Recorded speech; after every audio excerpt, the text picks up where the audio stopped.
Now, this story takes place a few years ago. So I was at my grandma's crib chilling, you know what I'm saying? Because at the time, we were moving out of our old house and we needed a temporary place to stay while we move out furniture to a new place. So that was our grandma's house, you know what I mean?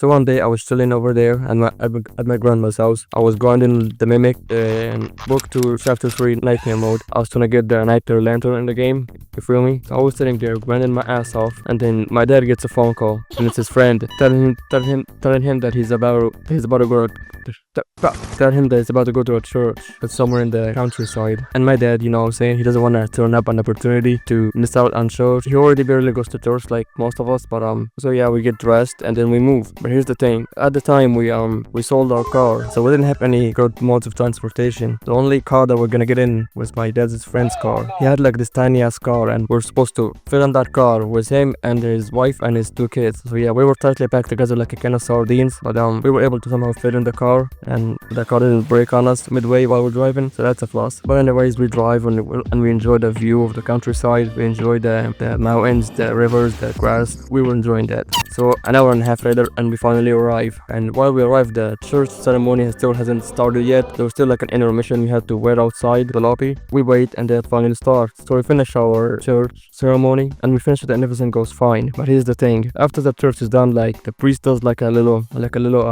what's it called, he does like a little confession. So pretty much after the church ends, if you want to go and confess to the priest, you can do like a little mini confession. You can ask him about your problems in life and he will try to give you the best answer that he possibly can. And well, as it turns out, everyone in the freaking church wanted to confess their problems in life, and well, one of those people happens to be my dad's friend. And he was like, you know what, instead of just joining the line and waiting for our turn, we should be the last people to get on the line. And keep in mind, that line was like huge. There was like a few hundred people waiting for their turn, and this fool wanted to be the last person on the list. And I'm like, bitch, can't you see the freaking line is too fucking huge? How the hell do you want to stay in there and just wait for your turn? Like, this shit is way too damn long. And I knew that ass was just wanna sit there and wait. Oh hell no, I'm going back home. But then I realized that he was the freaking one that drove us over here. So realistically, I ain't going nowhere. So I had to sit my ass down and wait for our turn to come. But while we're waiting, after like an hour and a half, 2 hours worth of waiting, I hear the loudest scream I've ever heard in my life. Well, one of the people that was confessing to him, I guess, started screaming at max volume. And his scream was like one of the weirdest screams I've ever heard in my life. Like, I don't know if he was in pain, if he was laughing, if he was crying. Like, it was such a weird scream with so many different meanings. It was wild. So I'm sitting there, I'm trying to make sense of what I was hearing, but then it hit me. Before the little mini confession starts, the priest does a little thing where he says a little prayer and then he rubs some holy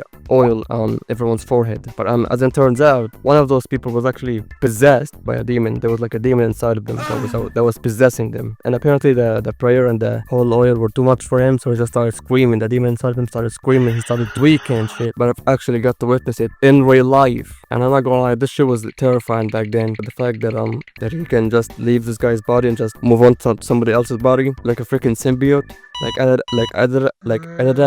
Is the kid retarded?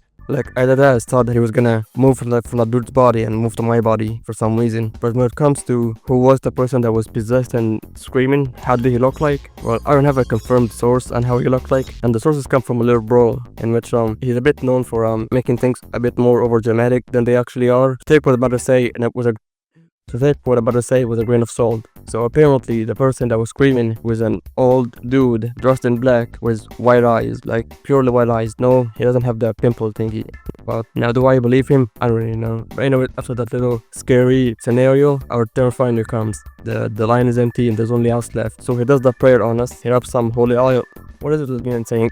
Oil was oil. Am I retarded or something? So he says the little prayer and he rubs some holy oil on us. And guess what freaking happened? I passed. I mean, do you believe that? I mean, I wasn't possessed. I passed the test. But anyways, after the confession ended, we just got back into the car and drove back home. But I've got to say that this day was truly something else, I guess. I don't know.